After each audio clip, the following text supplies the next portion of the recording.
దేశంలోని వినాయకుని గుడుల్లోకెల్లా చాలా ప్రత్యేకమైనది ఈ దేవాలయం. ఈ ఆలయంలో స్వామిని దొడ్డ గణపతిగా పిలుస్తూ పూజిస్తూ ఉంటారు. పచ్చని చెట్లు, ప్రశాంత వాతావరణంలో ఉంది ఈ గుడి. 500 ఏళ్ల క్రితం నిర్మించిన దేవాలయ గోపురం 3 అంతరాల్లో ఉంటుంది. గోపురం నిండా దేవీ దేవతల విగ్రహాలు వివిధ రంగులలో కనిపిస్తాయి. గోపురం మీద బంగారు రంగులు వెదజల్లుతూ పంచ కళశాలు ఉంచారు. బెంగళూరు నగర నిర్మాత మొదటి కెంపేగౌడ క్రీస్తు శకం 1536 సంవత్సరంలో ఈ దేవాలయాన్ని నిర్మించారు.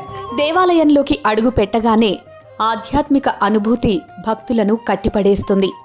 ఇక్కడ వక్రతుండు ఏకశిలామూర్తిగా దర్శనమిస్తుంటాడు.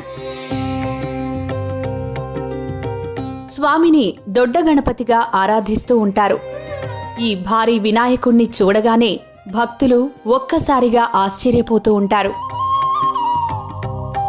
స్వామి నిజంగా కనుల ముందే ప్రత్యక్షమయ్యాడా అన్న అనుభూతిని పొందుతారు. 2 చేతులు పైకెత్తి దండాలు పెడుతూ శుక్లాంబరధరం విష్ణుం శశివర్ణం చతుర్భుజం ప్రసన్నవదనం ధ్యాయేత్ సర్వ విఘ్నోపశాంతహే అంటూ పూజించుకుంటారు. ఈ మహా వినాయకుడి మనస్సు కూడా చాలా విశాలమైనది. ఆయనను పూజించినంతనే సకల విఘ్నాలు తొలగిపోతాయని భక్తుల విశ్వాసం. రాయి రప్ప, గుట్టలు, కొండలు, అడవులు, నెలవులు అక్కడా ఇక్కడా అని కాదు, ఎక్కడైనా గణనాథుడు కొలువై ఉంటాడు. గణేశుడు ఇక్కడ విరాట్ రూపంలో దర్శనమిస్తూ పూజలందుకుంటున్నాడు. ఆయన రూపం మహోన్నతం. ఆ రూపానికి చాలా విశిష్టత ఉంది. గణపతి వివిధ ఆలయాలలో వివిధ రూపాలలో దర్శనమిస్తుంటాడు.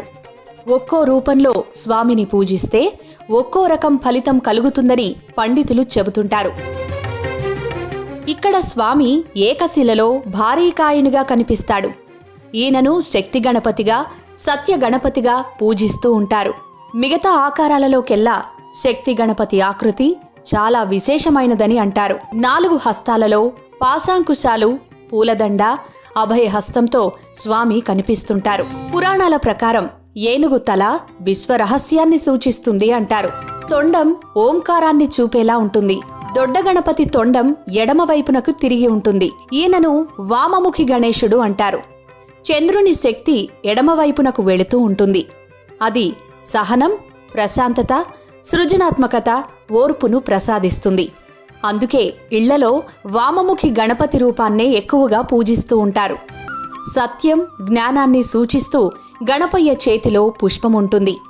నమ్మకాలు, బంధాలకు అతీతమని చెబుతూ మరో చేతిలో గొడ్డలి ఉంటుంది. ఇంకో చేతిలో తీయని పదార్థం ఉంటుంది. ఇది జ్ఞానంతో వచ్చే సంతోషాన్ని సూచిస్తూ ఉంటుంది. అభయముద్రలో 4వ చేయి ఉంటుంది. భయం వద్దు, అంతటా నేనున్నాను అంటూ స్వామి దీవిస్తూ ఉంటాడు. లంబోదరుని ఏకదంతం విశ్వంలో శక్తికి ప్రతీకగా వర్ణిస్తూ ఉంటారు. ఆయన తొండం నేర్పరితనం, సర్దుకుపోవడం, విజయానికి సులభ మార్గాలు ఉండవని తెలుపుతుంది.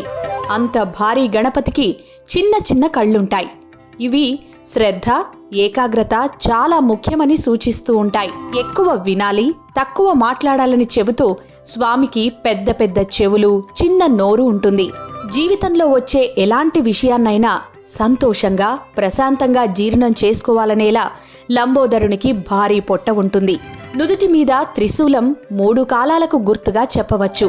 మనిషి భౌతిక, ఆధ్యాత్మిక ప్రపంచాలను రెండింటినీ అర్థం చేసుకోవాలంటూ స్వామి కాళ్లు చెబుతుంటాయి. ఎలుకతో ఉన్న గణపతిని పూజించడం మంచిదంటారు. మనకు ఎన్ని కోరికలున్నా వాటిని నియంత్రించుకోవాలని చెప్పడమే ఎలుక వాహనం. స్వామి ఎలుక మీద ప్రయాణించడం అంటే ఎక్కడికైనా ఇట్టే వెళ్లగలడని అర్థం. ఇలా గణపతి శరీరంలోని ప్రతి అవయవం మనిషి జీవితానికి అన్వయించి చెబుతారు. గణపతిలో గణం అంటే సమూహం, పతి అంటే యజమాని. శివుని సైనిక గణాలకు అధిపతి వినాయకుడు. కాబట్టి ఆయనను గణపతిగా పూజిస్తూ ఉంటారు. 500 ఏళ్ల క్రితం నాటిది ఈ ఆలయం. నాటి పాలకుడు కెంపేగౌడ ఒకసారి వేటకు వెళ్ళినప్పుడు అక్కడ పెద్ద పెద్ద బండరాళ్లు కనిపించాయి. వాటి నడుమ చాలా ఆకర్షణీయంగా ఎత్తైన బండరాయి గణపతి ఆకారాన్ని పోలి ఉండడం కనిపించింది. దీంతో ఆశ్చర్యపోయిన కెంపేగౌడ అక్కడ భారీ గణపతి ఆలయాన్ని నిర్మించి పూజించాడట. విరాట్ రూపంలో కొలువైయున్న స్వామి స్వయంభూగా వెలిశాడని పూజలు చేయడం ప్రారంభించారు. ఏకశిలా రూపంలో ఉన్న ఈ భారీ విగ్రహం ఎత్తు 18 అడుగులు, వెడల్పు 16 అడుగులు. విద్యార్థులు, చాలామంది ప్రముఖులు మహాగణపతిని క్రమం తప్పకుండా దర్శించుకుంటూ ఉంటారు. పరీక్షలకు ముందు విద్యార్థులు, సినిమా ప్రారంభానికి ముందు చిత్ర ప్రముఖులు, వ్యాపారాలు ఆరంభించడానికి వ్యాపారవేత్తలు, ఇంకా ఇతరులు దొడ్డ గణపతికి పూజలు చేసిన తరువాతనే వాటిని ప్రారంభించడం శుభసూచకంగా భావిస్తూ ఉంటారు. ప్రకృతి స్వరూపుడైన గణపతిని గరికతో కూడా ఆరాధిస్తారు. దొడ్డ గణపతి ఆరాధన సర్వకార్యసిద్ధిని కలిగిస్తుంది, సర్వశుభాలను కలిగిస్తుంది. ఆయనను పంచామృతాలు, ఆవు పాలు, శుద్ధోదకాలు, పండ్ల రసాలు, పలు ద్రవ్యాలతో అర్చన చేస్తుంటారు. ఈ అర్చనాది కార్యక్రమాలను చూసి తరించడానికి భక్తులు తరలివస్తుంటారు. ఓం గం గణపతయే నమః అంటూ దండాలు పెట్టుకుంటారు. అర్చనానంతరం లంబోదరుణ్ణి రకరకాల పువ్వులు, వస్త్రాలతో అందంగా అలంకరిస్తారు.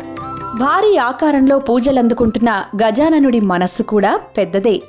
తలచుకున్నంతనే కష్టాలన్నీ ఇట్టే కరిగిపోతాయని భక్తుల విశ్వాసం. బొజ్జగణపయ్య దర్శనానికొచ్చిన భక్తులు స్వామికి దండాలు పెట్టుకుని ప్రదక్షిణలు చేస్తారు. తరువాత తమ కోరికలను విన్నవించుకుంటారు. అవి నెరవేరిన తరువాత మళ్లీ వినాయకుణ్ణి దర్శించుకుని ముడుపులు, నైవేద్యాలు సమర్పించుకుంటారు. స్వామికి అలంకరణ కోసం పువ్వులు, వస్త్రాలు, ప్రసాదంగా మిఠాయిలు తీసుకొనొస్తారు. గణపతి దర్శనం తర్వాత ప్రధానాలయం నుంచి బయటకొచ్చిన భక్తులకు ఆయన సోదరుడు కుమారస్వామి నాగమయ్య రూపంలో దర్శనమిస్తుంటాడు. భక్తులు నాగరాజుకు ప్రదక్షిణలు చేసి మొక్కులు సమర్పించుకుంటారు. అక్కడే ఉన్న మహావృక్షానికి దండాలు పెట్టుకుని ముడుపులు కడుతుంటారు.